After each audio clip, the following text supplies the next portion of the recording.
نويت التعلم والتعليم والتذكر والتذكير والنفع والاستفادة والحث على التمسك بكتاب الله وسنة رسوله ودعاء إلى الهدى ودلالة على الخير وابتغاء وجه الله ومرضته وقربه وثوابه ولا حول ولا قوة إلا بالله العلي العظيم. وصلى الله على سيدنا محمد النبي الأمي وعلى آله وصحبه وسلم والحمد لله رب العالمين. Muka surat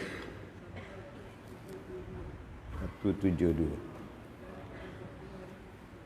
Dan pada suatu hari, Bismillahirrahmanirrahim. Qala radhiyallahu ta'ala wa nafa'ana bihi fid din wa dunya wal akhirah.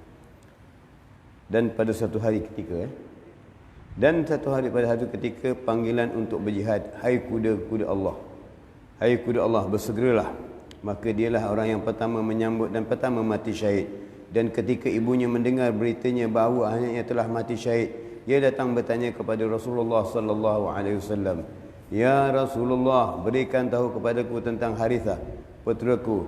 Jika ia di syurga, aku tidak akan menangis atau menyesal. Tetapi jika ia lain dari itu, maka aku akan menangis selama hidupku." Jawab Nabi sallallahu alaihi wasallam, "Hai ibu Harithah, bukan hanya satu syurga, tetapi syurga di dalam syurga-syurga. Dan Harithah telah mencapai Firdaus yang tertinggi." Maka kembalilah ibu Harithah Firdaus tertawa berkata, "Untunglah bagimu, hai Harithah."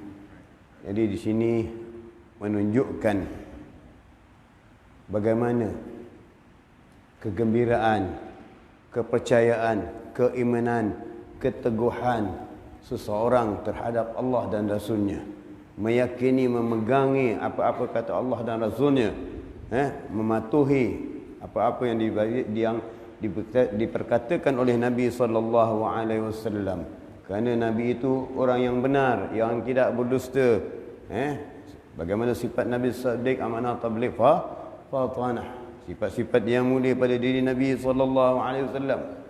Maka begini yang terjadi kepada seorang sahabat Nabi, iaitu Harithah, yang banyak bersama membantu Nabi dalam perjuangan peperangan, dan akhirnya dalam keadaan muda belia, beliau mati dalam keadaan syahid.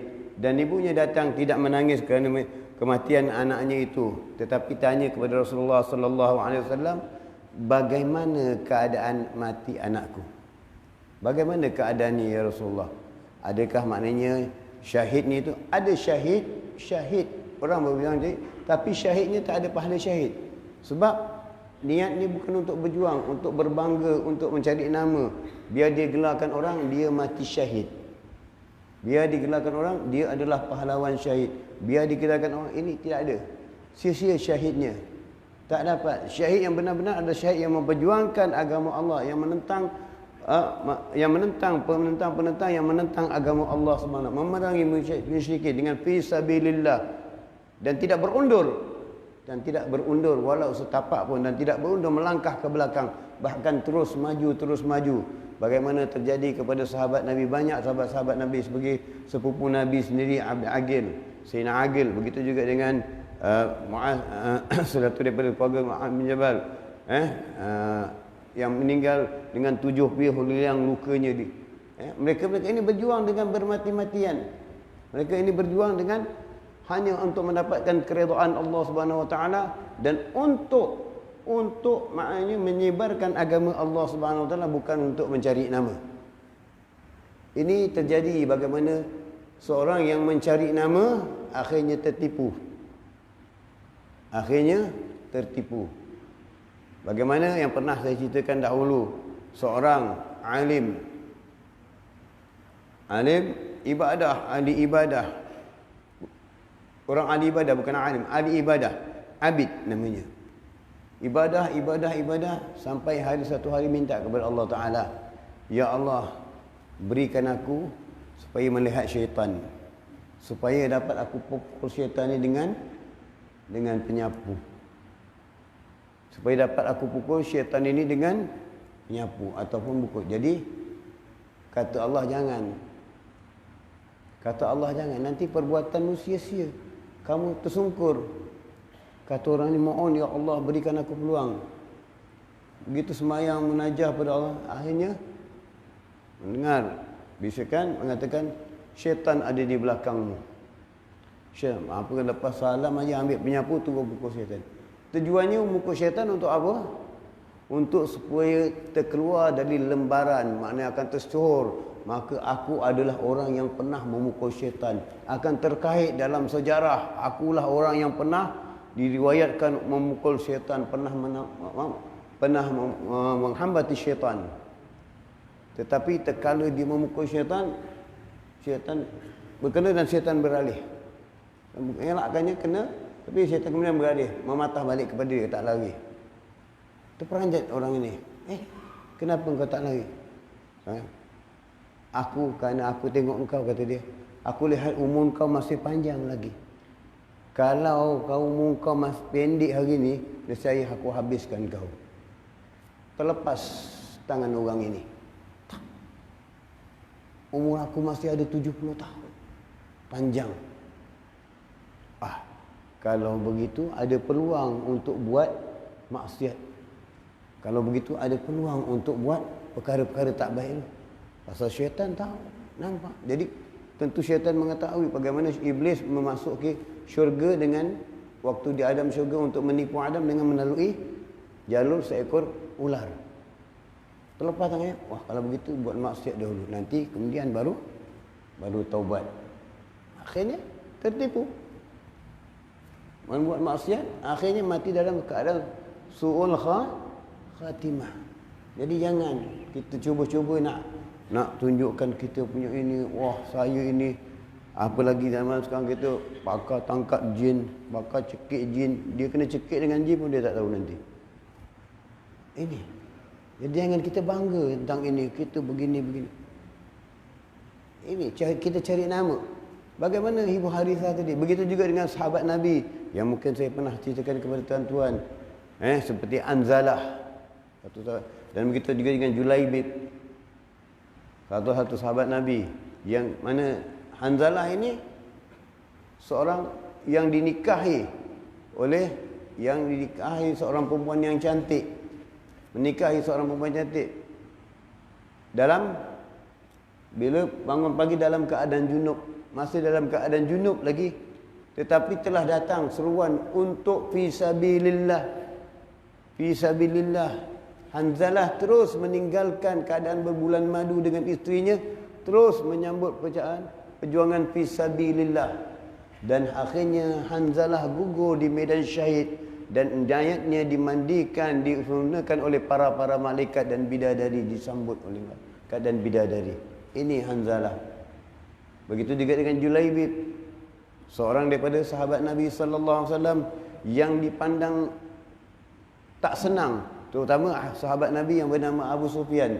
Abu Sufyan melihat Julaibib ini seorang yang pendek orangnya, gemuk, pendek, keriting rambutnya, tebal bibirnya, hitam kulitnya. Jadi Abu Sufyan ini mengatakan, dari mana usul orang ini? Aku tak pernah mengenal orang ini, dari mana usul orang ini? Tetapi Rasulullah mencintainya. Maka satu hari dipanggil oleh Rasulullah, "Ya Julaibib, adakah kamu ingin menikah?" Apa kata Julaibib? "Ya Rasulullah, jangan mempersendakan saya ya Rasulullah.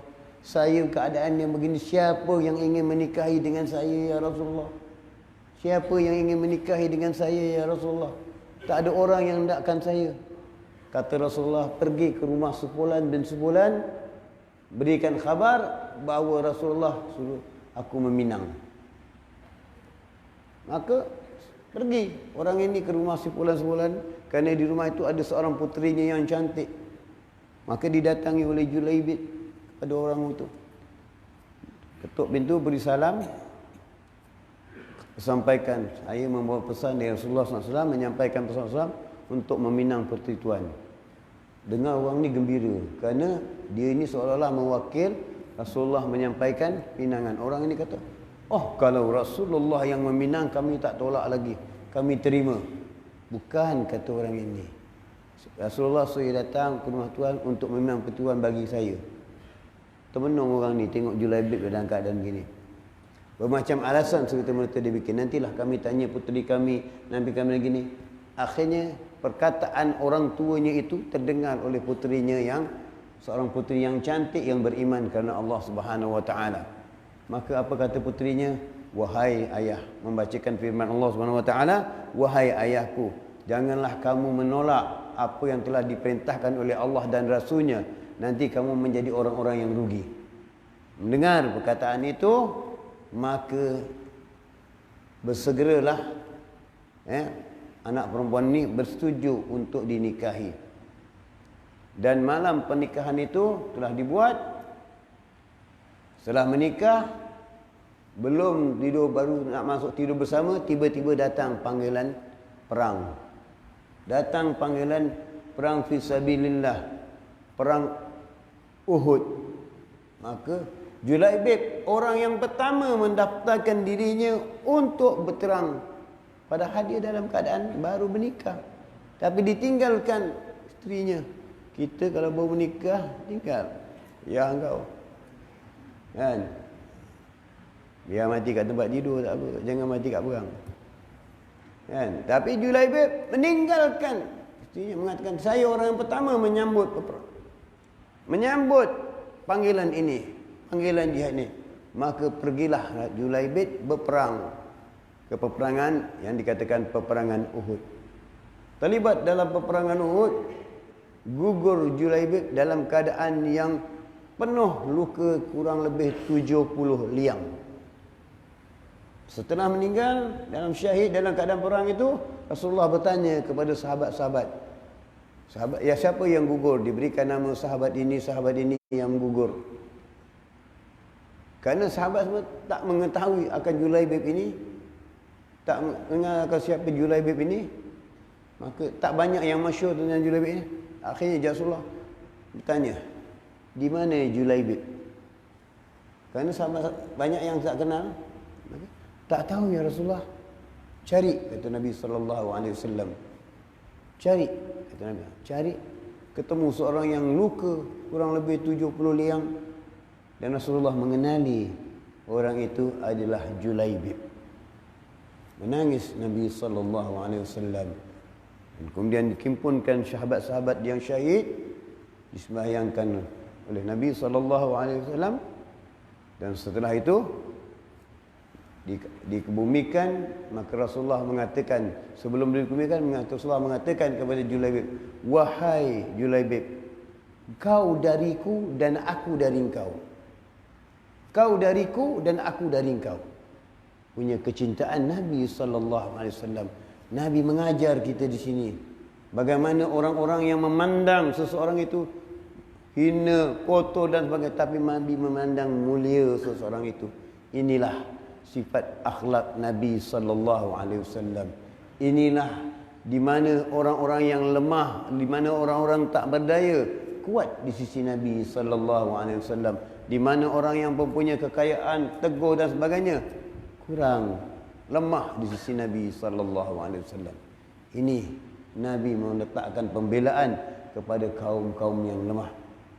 Nabi menyayangi. Begitu juga dengan seorang perempuan yang pernah menyusukan Nabi, Syuaibah. Syuaibah yang cinta kepada Nabi yang luar biasa. Syuaibah sebelum Musailamah Sa'diyah menyusukan Nabi, Syuaibah adalah orang yang pertama menyusukan Nabi SAW.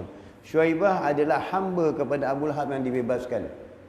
Kerana mendapat khabaran akan kelahiran Nabi SAW, maka Syuaibah dimerdekakan oleh Abu Lahab. Kemudian setelah itu Syuaibah bebas, dan kemudian Syuaibah juga adalah orang yang pertama menyusukan Nabi SAW. Pernah menyusukan Nabi SAW.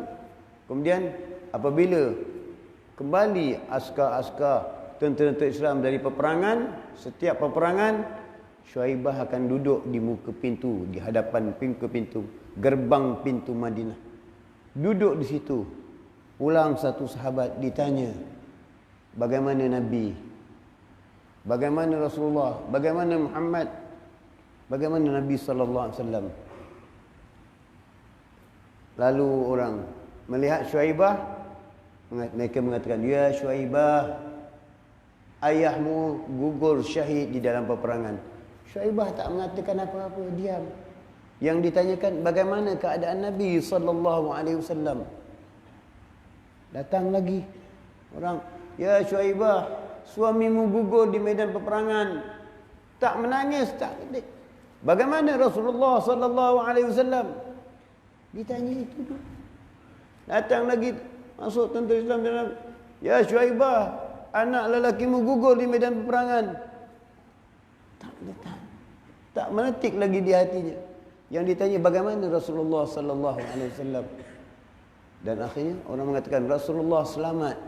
Tunggu sampai kelihatan Nabi sallallahu alaihi wasallam, barulah Syuaibah menangis atas perkelahian keluarganya, ayah, anaknya dan suaminya. Barulah dia merasakan sedih ke atas pemergian keluarga dan keluarganya. Tapi sebelum itu mereka tak merasakan sedih selagi tidak dapat melihat Nabi sallallahu alaihi wasallam. Cintanya kepada Nabi sallallahu alaihi wasallam lebih daripada anak, lebih daripada bapanya, lebih daripada suaminya, lebih daripada anaknya sendiri. Cintanya kepada Nabi sallallahu alaihi wasallam dahulu. Jadi paling utama yang dilihat adalah Nabi sallallahu alaihi wasallam. Begitu kembali Nabi dalam keadaan yang selamat, maka dia merasa gembira. Inilah hati-hati. Hati-hati yang mana ditanamkan kecintaan kepada Allah dan Rasulnya. Hati-hati yang terbit dari hati-hati yang murni. Kerana tahu dunia ini tak ada apa. Dunia ini tak ada apa. Dunia ini ibarat orang yang menggali. Kita mencari rezeki ini seperti orang menggali tanah. Gali, gali, gali. Dah gali tanah tadi, kita nak tanam pokok. Kita tanam pokok. Yang kita tanam pokok, yang kita taruh baja. Baja itu najis atau tidak? Kotor atau tidak? Baja haiwan. Nah, najis, kotor. Berarti kotoran yang kita taruhkan di situ. Kita letakkan kotoran-kotoran untuk menghidupkan pohon itu. Setelah tegar, pohon itu hidup dan berbuah. Berbuah. Dan bila berbuah, kita petik. Bila kita petik, kita rasa. Kalau buah itu manis, kita senang dengan pokok tu. Kalau buah tu tak manis, penat aku tanam. Tebang aja. Begitulah keadaan kita di dunia ini. Hidup dengan kotoran-kotoran. Kita hidup dengan makanan-makanan yang semuanya menjadi ketakutan, najis kita yang keluar. Tak ada apa. Ada yang kita makan keluar mutiara daripada kita. Ada yang kita makan keluar emas daripada kita. Warna macam emas ada. Emas tak ada. Ada? Tak ada. Adakah kita bangga dengan ini? Bangga dengan ini. Jadi apa harganya? Tapi buah yang dipetik itu, kalau manis, disimpan. Dan kira manis, kita kumpulkan untuk kita jual ataupun kita nak bawa buah itu. Kalau dah banyak sangat buah itu, kita nak bawa naik kapal terbang, dah buah kita kumpulkan dekat 500 kilo. Adakah kita nak bawa naik kapal terbang yang 500 kilo? Tentu berat, tentu payah nak bawa. Apa kita buat? Packing dulu, post dulu. Dan bila kita sampai sana, benda tu dah sampai. Begitulah amalan kita.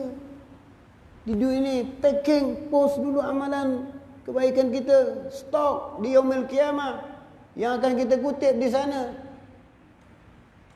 Tapi kalau di sini kita bawa, kita nak bawa buah 500 kilo tadi tak boleh bawa. Jadi amalan kita 500 yang kita nak bawa ini kita tak nampak, tapi kita buat amalan itu, kita stok untuk yaumil qiyamah. Jadi bila kita masuk, kita dapat lihat amalan-amalan kita yang baik. Di situlah letaknya darjah-darjah kita. Allah letakkan darjah seseorang itu di mana letaknya darjahnya bergantung kepada amal dia dan jadi stok yang banyak. Kalau dunia ni kita stok macam-macam stok untuk simpanan kehidupan kita, bagaimana di akhirat untuk kita stok? Bahkan kita stok di dunia kita tinggalkan. Di akhirat kita stok ada balasannya, ada pendapatannya, ada keyakinannya.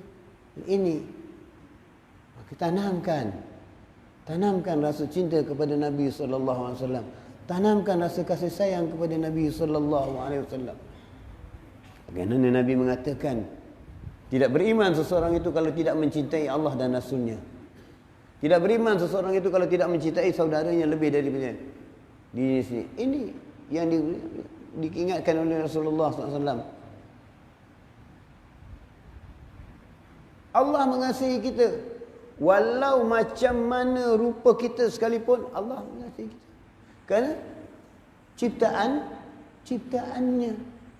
Seorang bapa melihat anaknya, wajahnya berbeza dari adik-adiknya. Kalau dihina anak itu, marah tak ayahnya? Marah tak ayahnya? Wah, anakmu begini, anakmu begini. Marah tak ayahnya? Ayahnya saja yang bukan mencipta tetapi lahir dengan marah kalau orang mengerti anaknya. Apalagi Allah yang menciptakan kita, makhluknya. Maka jangan kita caci dan kita hina.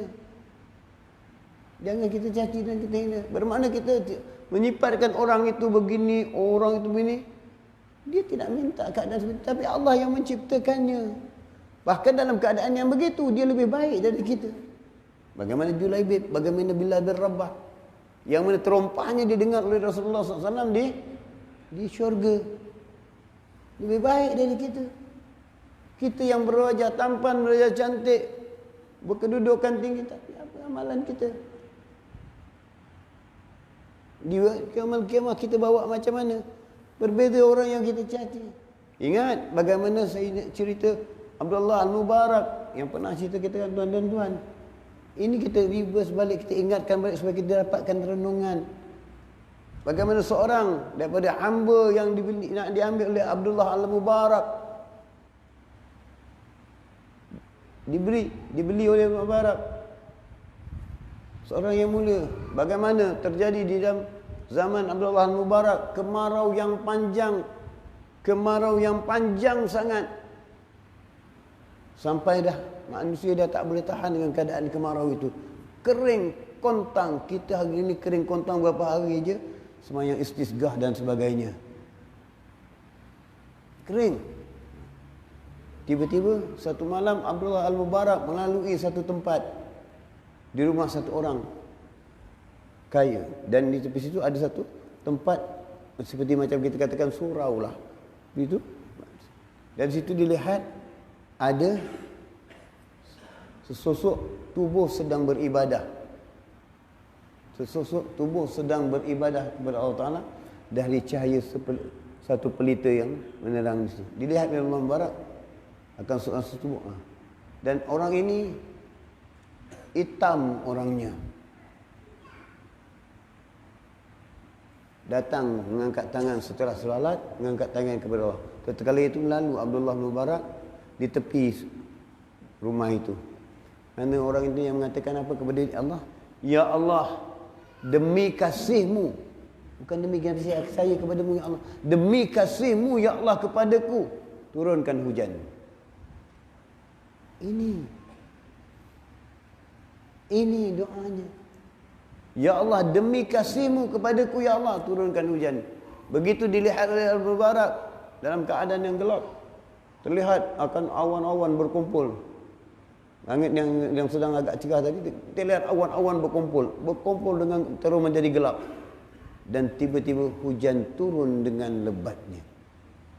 Tiba-tiba hujan turun dengan lebat. Pulang ke Abdullah Mubarak ke rumahnya. Esok pagi datang Abdullah Mubarak ke rumah orang ini, samannya. Dilihat temannya, oh orang ini kenal dengan saya, Abdullah Mubarak. Ya tuan, apa hajat datang?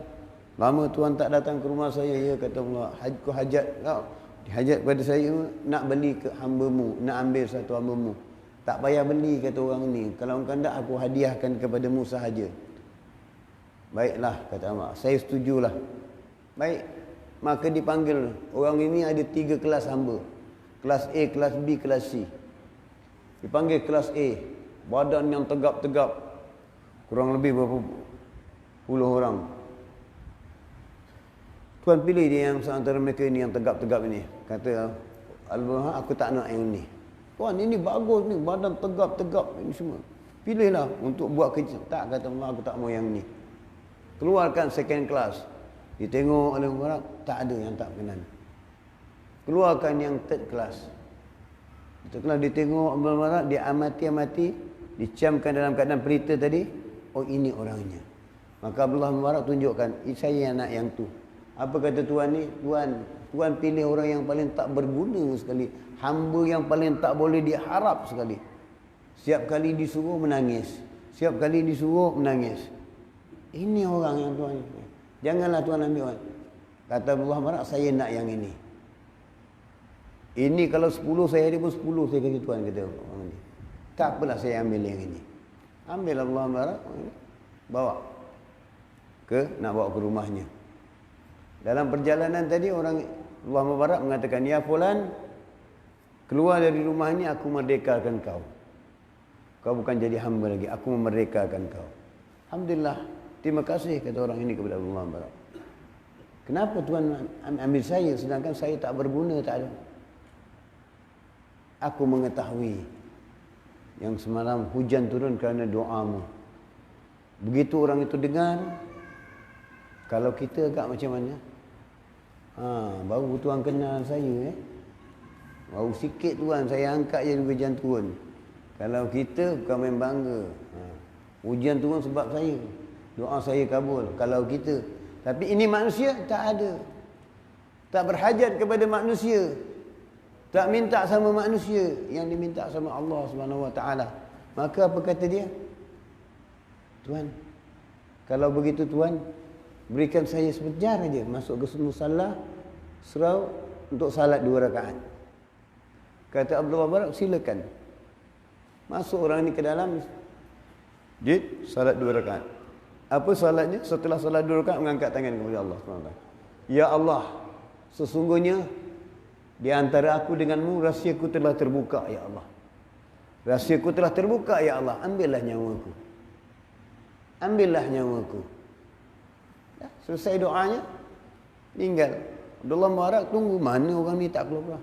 Bila dimasuki dalam, dilihat orang itu telah meninggal dunia. Ini kerana tak ada hajat sama manusia, tidak bergantung kepada manusia. Dan lebih malu dia dengan Allah Taala lagi, lebih malu dia dengan manusia lagi, kerana rahsianya dah terbuka. Kita kejahatan kita nak tutup, kalau kebaikan kita buat sikit biar orang tahu nama. Demo 10,000 nak cek besar-besar palang. Ini kita cari nama. Tapi beliau doanya langsung digabulkan oleh Allah Ta'ala. Malu. Bahkan tidak ingin orang ketahui dirinya siapa. Tak perlu orang angkat-angkat dirinya. Bahkan dia reda mohonkan kepada Allah Ta'ala, ambillah nyawanya supaya tidak jadi fitnah kepada dirinya. Ini mereka-mereka ini. Kerana hati mereka itu lunak dengan Allah Subhanahu Wa Taala. Kerana hati mereka itu denak dengan Rasulullah sallallahu alaihi wasallam. Inilah mereka-mereka ini. Beramal dengan amal yang benar, mencari kecintaan Allah, mencari cahaya yang diburu untuk mendapatkan maghfirah dari Allah Subhanahu Taala. Ini mereka-mereka ini. Jadi mereka ini tidak berhajat kepada, tidak bergantung pasak kepada dunia. Oh, anak saya begini. Oh, anak saya doktor. Oh, anak saya bukan tak boleh, tak salah. Jadilah doktor, tapi doktor akhirat. Jadilah engineer akhirat. Jadilah pakar apa? Pakar akhirat.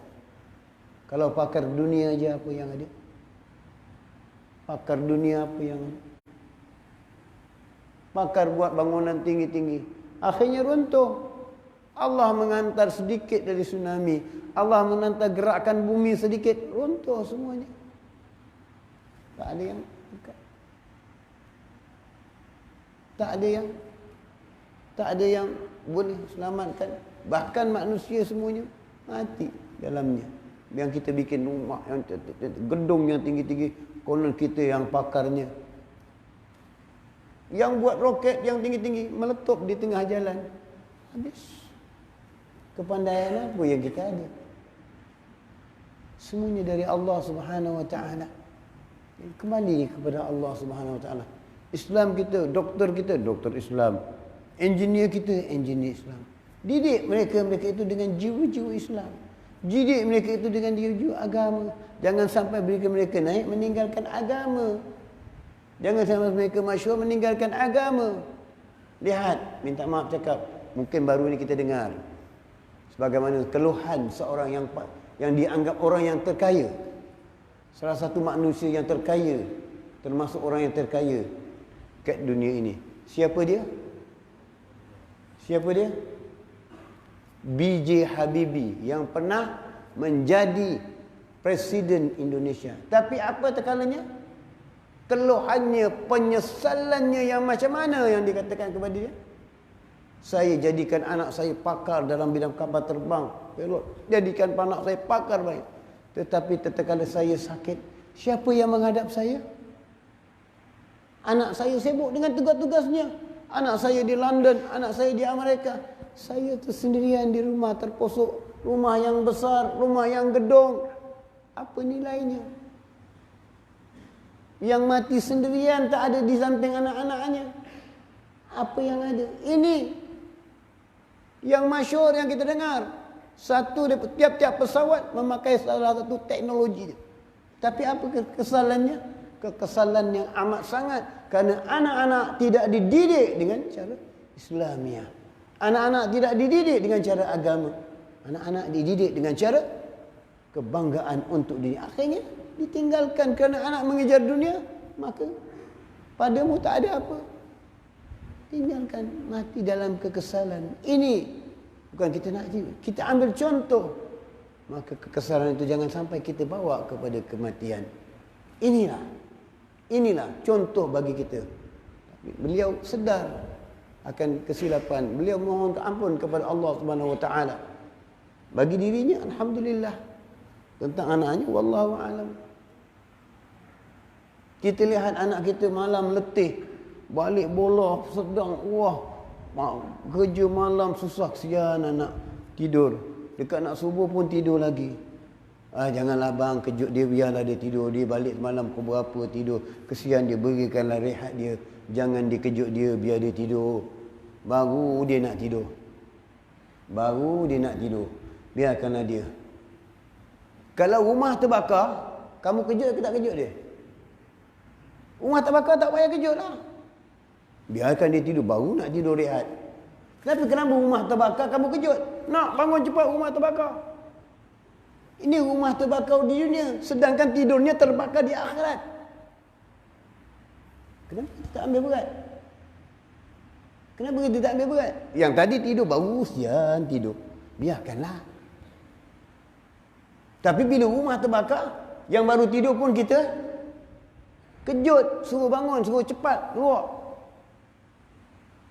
Tapi ini tidurnya adalah tidur terbakar di api akhirat nanti. Ya ayyuhalladzina amanu qu anfusakum wa ahlikum nar wa quduha an-nas wal hijarah. Allah dah katakan ini dia. Bagaimana? Wahai orang beriman, jagakan negeri kamu, jaga diri kamu dan keluarga kamu daripada api neraka yang mana bahan bakarnya manusia dan api. Manusia dan batu. Bagaimana kita? Yang kita sayang gitu. Jadi ini pendidikannya. Bagaimana? Ini ibu yang menyerah pasrah kepada Allah SWT apabila menerima khabaran dari Rasulullah SAW bahawa anaknya diberikan tingkatan-tingkatan firdaus di syurga. Cukup. Bagaimana Habib Muhammad bin Tahir Al-Haddad. Muhammad bin Tahir Al-Haddad yang meninggal di Tegal. Umur dalam 40 lebih meninggalnya. Ayahnya masih di Hadramaut waktu itu. Habib bin Tahir bin Muhammad Al-Haddad. Yang Habib Muhammad bin Tahir Al-Haddad ini Tegal yang ibu ayah kepada Habib Alwi bin Muhammad bin Tahir Al-Haddad dan lagi Habib Husain bin Muhammad. Dua-dua anaknya wali besar. Gutuk. Habib Muhammad bin Tahir Al-Haddad waktu datang Indonesia tak lama meninggal. Dan ayahnya Habib Tahir masih hidup ketika itu. Dan waktu itu kalau dapatkan khabaran, berutus surat, makan masa dekat 1 bulan ataupun 3 minggu.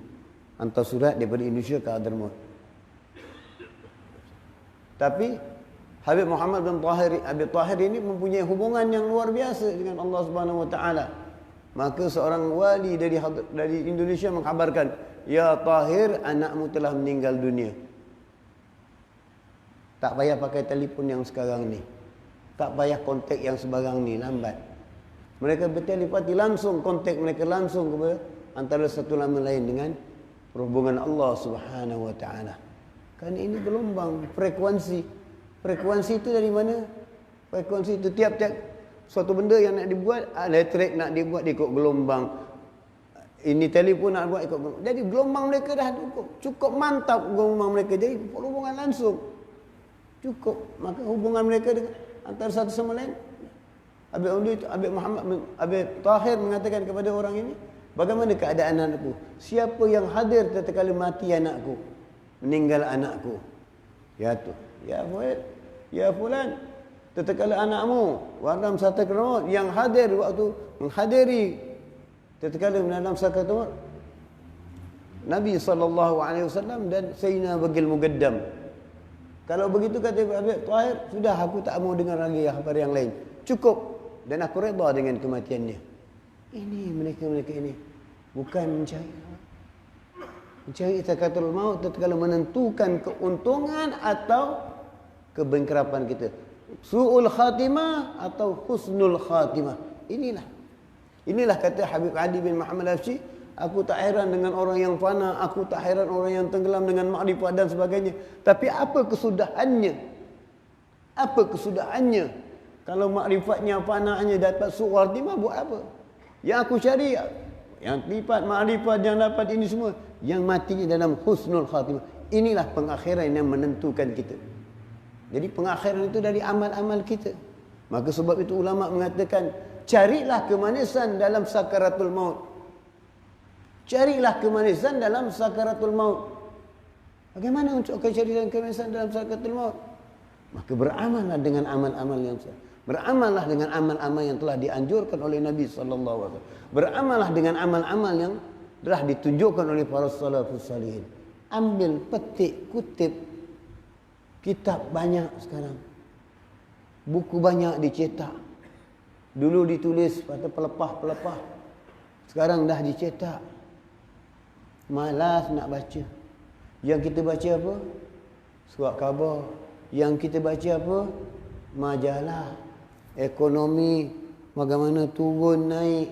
Oh. Siapa yang menentukan turun naik? Kita mencari yang esok.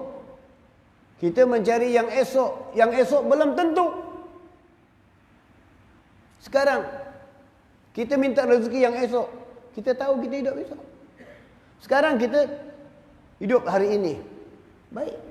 Baik kita semayang tadi zuhur. Kita semayang zuhur untuk esok. Boleh? Kesesuaian tidak? Tak sesuai. Esok untuk esok. Jadi, kalau hari ini kamu semayang zuhur. Besok kalau untuk esok. Tapi kamu buat hari esok untuk esok, selain zuhur untuk esok, boleh? Tak boleh. Jadi amal ada tempatnya. Begitulah hidup juga kamu. Kamu hidup hari ini belum tentu untuk esok.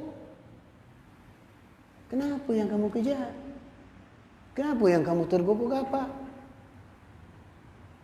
Sedangkan amal aja, zuhur, asar, kamu tak boleh buat untuk hari ini.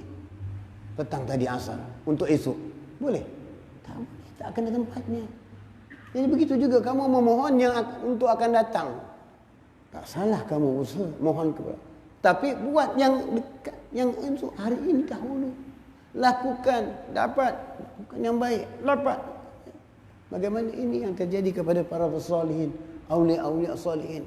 Mereka letakkan begini kerana mereka tak mengharapkan untuk esok bagi mereka itu. Mereka tidak mengharapkan yang esok ada bagi. Sebab itulah mereka beribadah, merasakan kemanisan amal ibadahnya.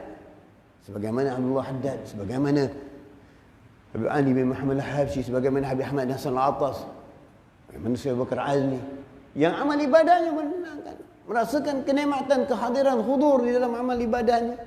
Kerana telah peka, telah terbuang telinga ini daripada dunia. Waktu salatnya hilang. Tidak dipergunakan telinga ini lagi. Kerana telinga ini tidak ada wujud, seolah-olah tidak wujud lagi. untuk mendengar yang ini. Kerana yang masuk ke hadrat Allah, maka tidak ada panca indera baginya lagi. Tidak ada panca indera baginya lagi. Kerana panca indera ini hanya untuk zahir sahaja. Untuk zahir sahaja. Panca inderanya ini adalah basirah. Kalau basar itu adalah pandangan mata kita. Tapi bila basirah adalah pandangan hati kita. Inilah yang menusuk kepada mereka itu. Ini yang terpaut di mereka itu. Maka berkata-kata mereka itu dengan tidak mempunyai huruf dan suara. Tidak mempunyai huruf dan suara. Inilah kezahiran. Inilah kenikmatannya. Yang mana mereka mengucapkan Allahu hadiri, Allahu naziri, Allahu qarib minni. Yang dikatakan Habib Hasan bin Salih Al-Bahar, zikr ma'wiyah. Ma'ani. Zikir yang dikembarkan dengan ma'ani. Allahu hadiri, Allah bersamaku. Allahu naziri, Allah melihatku. Allahu hadiri, Allahu naziri, Allahu qarib minni. Allah dekat denganku. Memang Allah dekat dengan kamu. Lebih dekat dari urat merihmu. Tapi kamu menjauhkan dirimu. Kalau Allah dekat denganmu, kenapa kamu tidak beramal untuk Allah Subhanahu wa taala? Kenapa kamu tidak beramal untuk Rasulullah sallallahu alaihi wasallam? Ini yang kita renungkan, ini yang kita fikirkan. Di mana tadi amal tadi untuk besok? Persiapan tak salah, persediaan tidak salah. Buat persediaan tapi bukan untuk kebangan, bukan persiapan untuk menang. Ada kamu dapat, alhamdulillah. Tak ada, terlepas di hatimu. Tak ada rasa kecewa, tak ada rasa penyesalan, tak ada rasa sakit hati kerana di hujung jarimu. Lepas. Tapi bila letakkan di hatimu, maka kerana hati ini bergaul dengan nafsu. Bila hati dah dimasukkan nuraniyah, latifur rabbaniyah, maka hati dapat mengalahkan nafsu. Nafsu akan tertekan. Tetapi kalau hati itu telah dikalahkan, jiwanya, hati itu rohaniah, hati itu telah dikalahkan, maka nafsu akan meninggi. Seperti air dengan minyak, tak akan bercampur. Jadi bila air kalau dicurah banyak, lama-lama minyak akan naik dan terkeluar. Tetapi kalau air itu dibiarkan dicurah minyak terus, air itu yang akan tak nampak lagi airnya. Kerana disaluti oleh minyak. Begitulah hati kita. Hati kita dan nafsu kita. Rohani kita dan disitulah pengawalan kita. Disitulah akal ceria kita yang dikatakan al-ulum al-bab. Orang yang boleh berfikir. Orang-orang yang boleh merenungkan. Orang-orang yang boleh memahami. Orang yang boleh tafakur. Memikirkan kebesaran Allah Subhanahu wa ta'ala. Inilah dia. Gunakan akal kita untuk ini. Gunakan akal kita, cahayakan akal kita dengan keimanan. Cahayakan akal kita dengan benda-benda yang berfaedah. Cahayakan akal kita untuk menghidupkan hati kita. Untuk tambah takut kepada Allah Subhanahu wa taala. Tetapi akal kita berputar untuk hikmah dunia. Akal kita berputar dengan muslihat-muslihat dunia untuk menipu orang, untuk mengenyakkan orang, untuk memfitnah orang. Akal mula membayangkan sesuatu. Akal mula merancang sesuatu bukan untuk kebaikan, tapi semua untuk menghasilkan kejahatan dan sebagainya. Ini apa faedahnya? Bentuklah kehidupan kita dengan akal kita yang baik. Anas radhiyallahu anhu berkata, pada satu hari Mu'adz bin Jabal masuk ke tempat Nabi sallallahu alaihi wasallam sambil menangis. Maka ditanya oleh Nabi sallallahu alaihi wasallam, "Bagaimanakah keadaanmu? Keadaanmu pagi ini ya Mu'adz?" Jawab Mu'adz, "Aku pagi ini mukmin benar kepada Allah." Bersabda Nabi sallallahu alaihi wasallam, tiap-tiap kata yang benar itu harus bukti hakikatnya. Maka apakah bukti penyataan itu? Jawab Mu'adz, "Ya Nabi Allah, kini ketika aku berada di waktu pagi, aku merasakan tidak mungkin sampai ke petang. Dan jika petang merasa tidak mungkin sampai pagi. Dan tiap-tiap melangkahkan kaki, merasakan mungkin tak dapat melangkah yang lain. dan terlihat kepadaku seolah-olah manusia telah dipanggil untuk menerima suratan amal bersama dengan nabi dan berhala-berhala yang disembah selain dari Allah. Juga seolah-olah saya melihat seksa ahli neraka dan pahala bagi ahli syurga. Ini dia. Cukup dengan Allah memberikan peringatan kepada kita, bismillahirrahmanirrahim, wal asri innal insana lafi khusri illa alladhina amanu wa amilus solihat wa tawasaw bil haqq wa tawasaw. Cukup untuk ini. Ayatnya tak panjang, pendek. Surahnya banyak ayat yang pendek. Berapa ayatnya? Wal asri innal insana lafi khusri illa alladhina amanu solihat wa tawasaw. Cuma 4 ayat. Tak panjang. Untuk peringatan kita. Allah sebut masa asar. Kenapa? Asar itu antara pagi dan petang. Masa pertengahan dikatakan masa wusta. Masa inilah manusia yang sibuk. Kita lihat waktu inilah manusia pulang dari kerja, pulang dari sini, sibuk dengan urusan-urusan. Waktu asar. Wal asr innal insana lafi khusr. Manusia semua dalam kerugian. Apalagi waktu asar dah mula bersiap-siap nak pergi tengok bola. Berpuyu-puyu dekat stadium nak bergebuk tiket sampai bergaduh-gaduh, ada yang mati. Bodoh tak bodoh? Mati kenapa? Bukan mati perjuang kerana Allah SWT. Mati nak tengok bola. Sian. Mati apa? Mati kerana tengok orang wrestling. Orang pukul orang, dia pun apa faedah?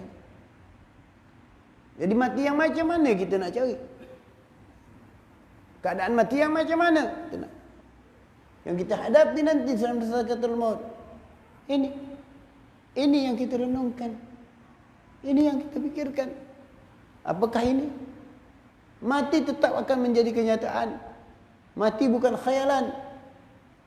Mati bukan khayalan. Mati bukan untuk menyakutkan manusia. Tapi mati memberi peringatan kepada manusia. Bukan menakutkan manusia. Tapi mati memberikan peringatan kepada manusia. Supaya kamu beringat. Kamu akan mati. Bila kamu akan mati, jangan kamu buat penganiayaan pada manusia. Jangan kamu buat perkara yang tak disukai orang lain, yang diri kamu sendiri tak suka perkara itu. Kamu tidak suka dipukul, kamu tak suka ditumbuk, kamu tak suka dikata. Begitu juga orang lain. Tak suka dipukul, tak suka dikata, tak suka ditumbuk, tak suka difitnah. Tapi kenapa kamu lakukan kepada orang lain? Kalau benda itu tak sesuai dengan kamu, yang tak kamu sukai. Ini mana yang dikatakan mukmin? Al-muslimu man saliman nasi min lisani wa yadai. Orang Islam itu selamat di sisi orang lain dari lisannya dan tangannya. Sedangkan orang Islam hari ini bagaimana Islamnya? Islam zahirnya memfitnah, menganu orang, mendomba orang, mengkhianati orang, memusuhi orang, membuat perancangan supaya menjahanamkan orang. Ini kerja orang Islam. Apakah ini kerja orang Islam? Pak Nabi mengajar orang Islam ukhuwah sampai ke akhir hayatnya, sampai ke akhir penghidupannya. Ukhuwah dan kasih sayang itu wujud. Nabi mendidik kita begitu. Bagaimana terjadi dalam para sahabat Nabi di peperangan Badar? Seseorang sahabat yang luka, dalam keadaan luka parah, datang teringin minta air. Air. Dibawakan kepada satu orang bawa kepada sahabat ini untuk diberi air. Sebelum dia meminum air ini, sahabat yang sebelahnya juga luka parah dalam peperangan Uhud, menang air. Maka orang ini mengatakan, wahai fulan, jangan. Ini didikan Nabi SAW. Maka sahabat ini bila diberikan air tadi, nak berikan air, terdengar oleh sahabat kepada seorang yang ketiga, air. Tak jadi sahabat yang kedua ini minum, berikan kepada saudaraku yang di sana dahulu. Pengorbanan, menunjukkan kasih sayang, menunjukkan rasa simpati, menunjukkan satu ma'unah, kegembiraan. Dia mati dulu, aku selamat sudah. Ini kita. Ini sahabat dalam sedang keadaan genting. Maka tiba-tiba nak diberikan orang air kepada yang ketiga, dia mengatakan, terdengar seorang sahabat lagi mengatakan, air. jangan beri kepadaku, berikan sahabat yang ujung sana. Kerana dia memerlukan dahulu. Biarkan aku dahulu.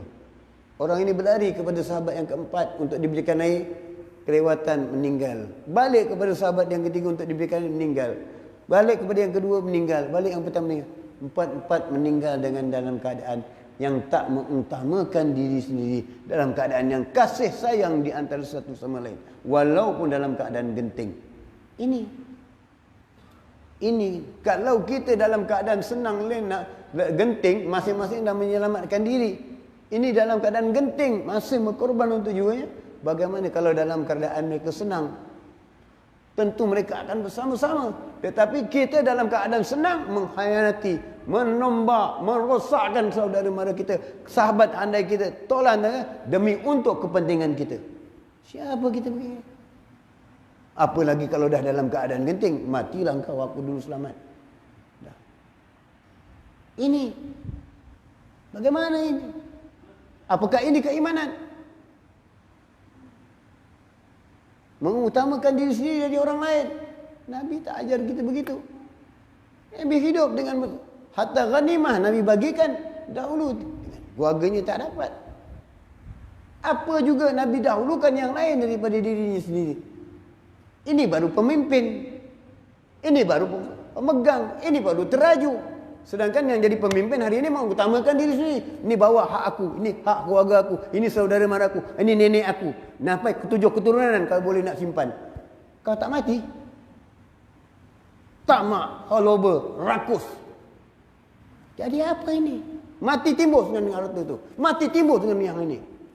Kenapa tak timbus pula? Tapi kenapa sifat rakus kamu bawa? Fikirlah. Sedarlah. Renunglah. Di mana kamu? Asalnya kamu dari yang kotor. Bawa benihmu, benih manusia, letak di pasar. Bawa telur ayam, letak di pasar. Dibeli orang yang mana? Telur ayam ke benih manusia? Tak laku benih manusia jual kat pasar. Dia rejam dia orang, dia lempar dia orang. Begitu kamu dihina. Tapi Allah melantarkan derajat kamu. Allah menaikkan derajat kamu lebih dari haiwan. Tetapi hari ini kamu jadikan diri kamu lebih dari haiwan, ke bawah dari haiwan. Bagaimana? Mana kita? Apa kita mulia? Di mana letak diri kita? Harga diri kita? Renungkan baik-baik. Benihmu saja di pasar tak laku. Cuba ingat. Jadi jangan mengkhianati antara satu sama lain. Jangan menghina satu sama lain. Ini Mu'adz bin Jabal. Orang yang dipercayai oleh Nabi sallallahu alaihi wasallam, dicinta oleh Nabi sallallahu alaihi wasallam, sampai diutuskan, Mu'adz, kamu membawa utusan pergi ke Yaman untuk berdakwah. Bawa syiar Islam. Apa yang Nabi pesan? Jaga satu ya Mu'adz. Jaga satu saja ya Mu'adz. Yang ini kalau kamu tak jaga akan hancur segala-galanya. Apa ya Rasulullah? Lidahmu. Lidahmu. Selamatkan dari lidahmu dari orang lain. Jangan sampai lidahmu merosakkan orang lain. Ini saja. Sebab tu Allah taruhkan lidah ni dua pagar. Mulut dan gigi. Jaga lidahmu baik-baik. Patah Melayu. Terlajak kata boleh. Terlajak perahu boleh diundur. Terlajak kata buruk padanya. Maka kembali taubah kepada Allah Subhanahu wa taala apa yang telah kita lakukan. Kembali kepada Allah Taala, penyesalan. Ingat baik-baik. Berapa lama kamu nak hidup dalam dunia? Makin panjang umurmu, sebenarnya makin kurang. Oh, saya dah sampai 80 tahun, mungkin 2 hari lagi. 80 tahun 2 hari umurmu meninggal. Apa yang kamu nak banggakan lagi? Kerana umurmu makin kurang. Bukan makin nambah. Dan masa makin jauh berlalu. Iaitu yang paling jauh apa dia? Bukan bulan, bukan bintang, kata Allah SWT. Bukan bulan. Yang paling jauh adalah masa yang telah berlalu yang meninggalkanmu. Si fulan sehari, si fulan 2 hari, si fulan 3 hari. Makin jauh meninggalkan kita. Kita tidak sedar. Kerana masa yang telah lalu. Fikirkan kehidupan kita. Di masa yang telah lalu, apa yang kita telah lakukan? Di masa yang telah lalu, apakah amal kita? Adakah kita masih berkekalan dengan keadaan yang ada sekarang ini? Masih lagi untuk mengkhianati? Masih lagi untuk membangga diri? Fikirkan. Ingatkan. Supaya ada kesedaran.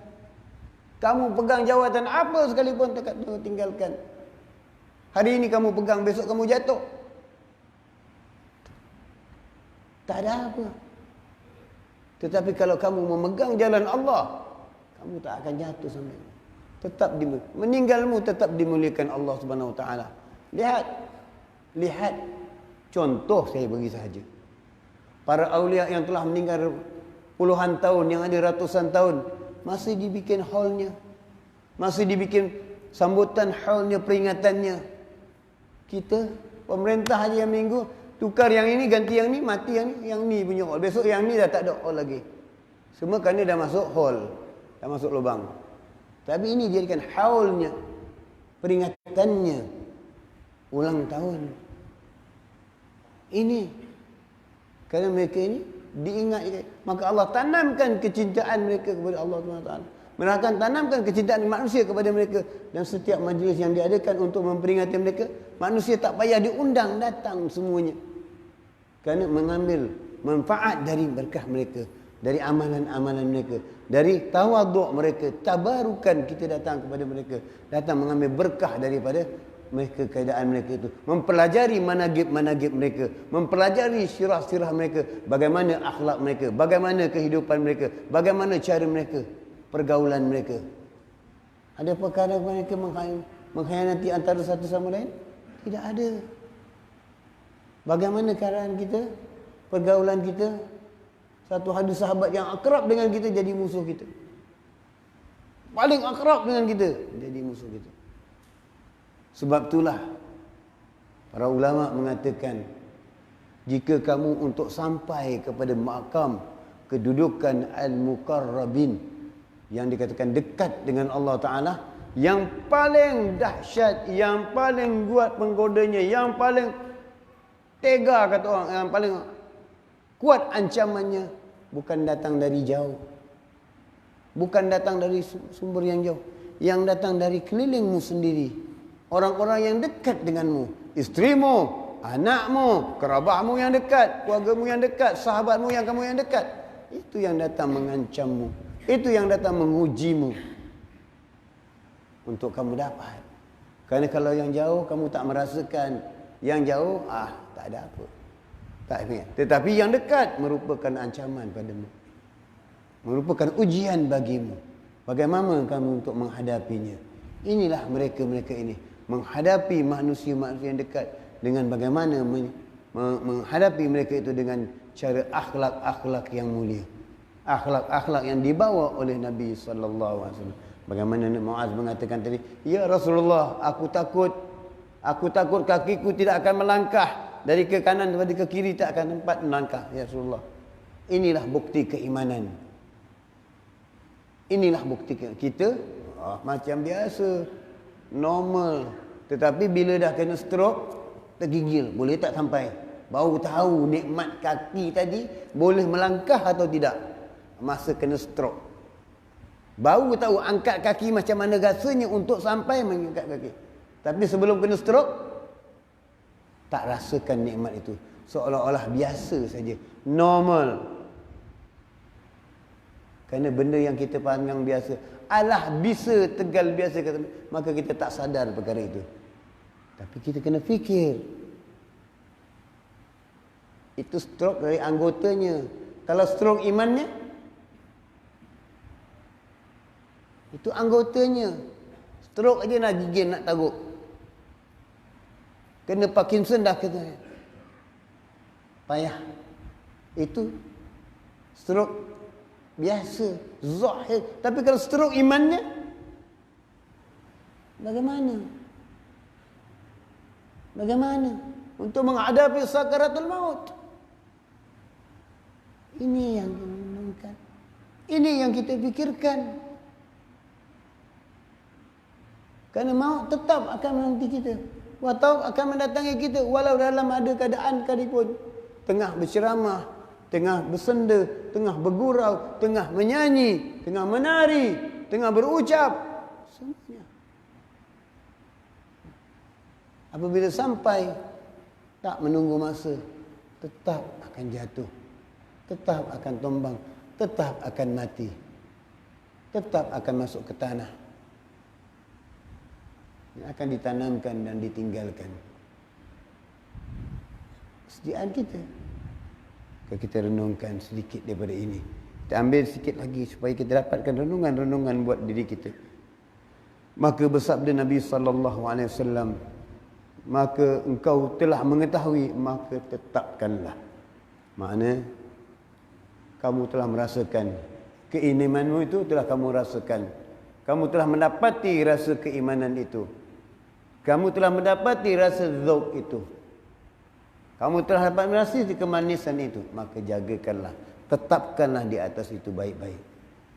Jangan sampai kamu tergelincir. Jangan sampai kamu tergelincir. Ini. Minta sabatakallahu biqauli sabit. Tetapkan kami dengan perkataannya. Tetapkan kami, kaki kami di atas siratal mustaqim. Sabit al-aqdam ala siratal mustaqim. Tetapkan kaki kami waktu meniti siratal mustaqim. Ini kita minta dengan Allah Subhanahu wa taala. Mohon kepada Allah Subhanahu wa taala. Begitulah dengan keyakinan ini bahawa kita tak ada waktu untuk melengahkan amal ibadah. Bukan susah. Sambil berjalan boleh. Kalau orang yang sedang berdansa, orang yang sedang berjoget boleh telefon, sambil berjoget boleh bertelefon. Kamu yang sedang bekerja tak boleh pegang telefon, di hatimu tetap berzikir mengingati Allah Subhanahu wa taala. Hidupkan hatimu di situ. Bagaimana saya pernah ceritakan lagi, Al-Habib Hadi bin Abdullah Al-Haddar, salah satu awliya di Bondowoso, yang mana keramahnya dengan Habib Saleh Tanggul luar biasa. Keramahnya antara Habib Tanggul dengan beliau itu luar biasa. Tapi waktu beliau bekerja macam kita ini cari rezeki, beliau tak lupa dengan Allah Subhanahu Wa Taala. Beliau tak lupa mengingatkan diri kita. Kalau kita nak amal macam beliau mungkin tak boleh, sebab tak ada tempat. Beliau bekerja sebagai seorang yang mencatatkan, apa kata orang macam forwarding agent, lori berapa, ini berapa. Dan di samping itu juga peluang catatan itu boleh disogok. Makan sikit, upah sikit, Habib ni sogok Habib sikit, boleh cepat sikit Habib, Habib ni makan sikit. Kita pun tengok kiri kanan orang tak nampak, kita tak fikir Allah Subhanahu Wa Taala, bolehlah. Kerana kita tak memerhatikan ada yang melihat kita. Cuma kita merhatikan sekeliling kita, tak ada manusia yang melihat kita. Tapi kita lupa ada yang melihat kita. Maka ini. Maka Habib Adi begitu juga. Tetapi apabila diberikan sogokan, Habib buat gini-gini, apa kata Habib Adi? Sebentar.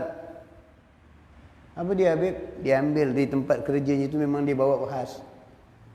Pegang dua insan. Aku akan ke sini. Apakah perlu aku lakukan yang tak baik? Apakah perlu aku lakukan yang melanggar agama? Apakah perlu aku melakukan penipuan? Kerana aku sementara yang ini akan aku dapati terpacak di atas kuburanku, batu nisan. Ini mengingatkan beliau dari muda waktu bekerja mencari rezeki dengan amalan macam ini. Dan akhirnya bila waktu beliau sampai kepada Allah Subhanahu Wa Taala, maka Allah berikan kedudukan magam yang luar biasa dengan beliau. Bagaimana terjadi antara beliau dengan Habib Saleh Tanggul. Apa beliau datang kepada Habib Saleh Tanggul di pagi hari menziarah Habib Saleh Tanggul. Saleh Tanggul mengatakan, "Ya Hadik." Habib Hadi bin Abdullah Al-Haddar, "Ya adik, oh aku gembira kamu dari Bondowoso datang ke rumahku. Duduk sama-sama dengan aku. Kita dah lama tak jumpa. Kita makan sama-sama." Dan keistimewaan Habib Saleh Tanggul pula suka meraihkan tamu, dan beliau masak sendiri untuk meraihkan tamu. Tunggu kita masak, kita makan sama-sama. Kata Habib Adi apa? Ya Saleh, cukup aku datang untuk menziarahimu, aku nak keluar. Cukup aku datang menziarahimu, aku lihat wajahmu, aku ketemu denganmu, bermusafahah denganmu, dah cukup. Aku nak keluar. Itu saja tujuanku. Kata Habib Saleh, duduklah dulu makan apa semua. Kau datang sebentar, baru dari jauh, dari Bondowoso, dari Banyuwangi datang jauh ke tempat aku, duduklah dulu. Tak, tujuanku itu hanya nak jumpamu, nak lihat wajahmu, nak bersepahah denganmu, cukup, aku mau pergi. Kata Habib Saleh, kalau engkau pergi, engkau keluar rumah hujan. Padahal waktu Habib Saleh cakap itu hari tengah panas terik. Kalau engkau keluar hujan, ya hujan-hujan kata dia. Begitu Habib Hadi nak keluar rumah, hujan lebat. Dari mana datangnya? Hujan. Aku dah bilang kata Habib Saleh. Yang kau keluar, hujan lebat. Ya Saleh, aku kata mau keluar, aku keluar. Dia ambil lidahnya ini di lambung. Di lambung ditangkap, berhenti hujan. Keluar. Assalamualaikum Saleh, aku keluar. Ini keramahnya para aulia, para salihin yang Allah berikan kepada mereka. Yang kalau kita katakan tadi, perkara yang begini yang tak masuk akal, mustahil. Tetapi yang mustahil itulah jadi kenyataan kepada mereka aulia. Bagaimana mustahilnya Nabi membelah bulan kalau dilihat? Kalau yang mustahil. Tetapi itulah kenyataannya. Itulah yang kenyataannya. Maka kita renungkanlah. Kita hidup dalam kenyataan ini. Bagaimana amal kita dengan kenyataan yang kita ambil mustahil? Mustahilnya barang-barang yang palsu yang kita akan bawa nanti ke kuburan. Yang supaya kita katakan duit palsu yang kita akan bawa ke kuburan kita. Apakah ini mustahil? Bukan demikian. Padahal kita hidup bumi yang penuh dengan kenyataan. Berdiri di atas kenyataan. Kenyataannya apa? Yang halal halal, yang haram haram. Tapi kita batalkan kenyataan itu. Yang halal jadi haram, yang haram jadi halal. Ini kenyataannya. Di mana kita berdiri? Apa yang akan kita jawab dengan Allah Subhanahu Wa Taala? Pikirkanlah, renungkanlah untuk hari ini. Mudah-mudahan yang sedikit pada malam ini kita dapat merenungkan diri kita, dapat menghisapi diri kita, dapat memikirkan diri kita. Mudah-mudahan kita Allah berikan keimanan dalam diri kita, Allah berikan kecahaya keteguhan dalam diri kita, Allah berikan kekuatan dalam diri kita, zahir dan batin, tidak terpengaruh dengan keadaan dunia ini, tidak terpengaruh dengan tipu daya dunia ini yang dia akan kita tinggalkan. Al dunya mata'ul urur, al dunya ta'ibun, dunia itu tipu daya, dunia itu permainan.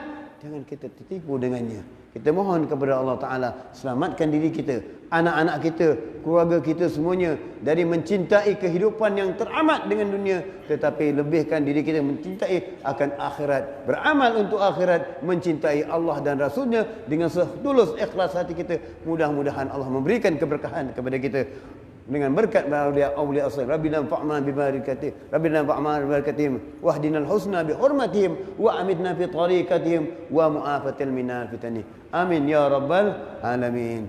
Rabbana fa'na bima 'allamtana, rabbi annal ladzina fa'una, rabbi faghihna wa baghi ahlana wa karabatin lana fi didina ma ahli kutri untha wa dzakar. Rabbi wafiqna wa fikum lima tartadi qawlan wa fi'lan karama warzuqi kulla halalan daima wa aqilla atqiya ulama nahdha bi khairi wa nuhfa kulla syar. Rabbana aslih lana kulla syuyun wa aghra bi ridha minkal uyun waqdi anna rabbana kulla duyun qabla an ta'tiyana rusulul manun waqfitu anta akraman satar wa sallallahu mustafa man hilal haqi da'ana wal waba bi kitabin fi lin-nas ash-shiba ahli kiram شرفاء وعلى صعب المصابيح العراة.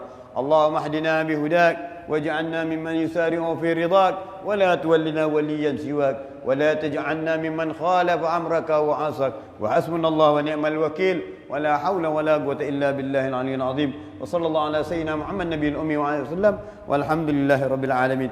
يا